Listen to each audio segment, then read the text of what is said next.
হজ করে মক্কায় গেছে একটা হাজি, 40 বার হজ করেছে।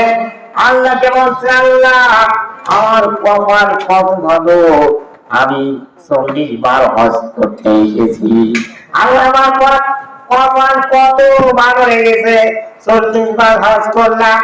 আল্লাহ রাব্বুল আলামিন আওয়াজ দিয়ে জানিয়ে দেয়, হাজি তুই 40 কেন, 100 বার হজ করলে তো হজ আমি কবুল করবো না। কেন?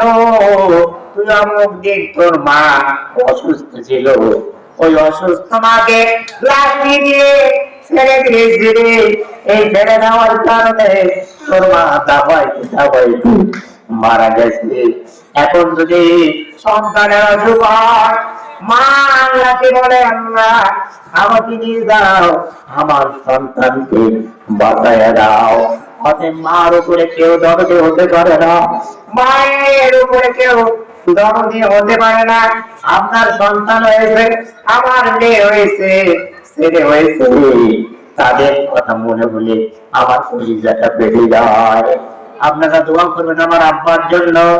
সম্মানিত ভাইরা, তাহলে আমার কথা হলো, আজকে পবিত্র মসজিদ, আপনারা দান করবেন, মা বাবার সেবা করবেন, অন্য হক আদায় করবেন, অন্য হক মেনে দিবেন না।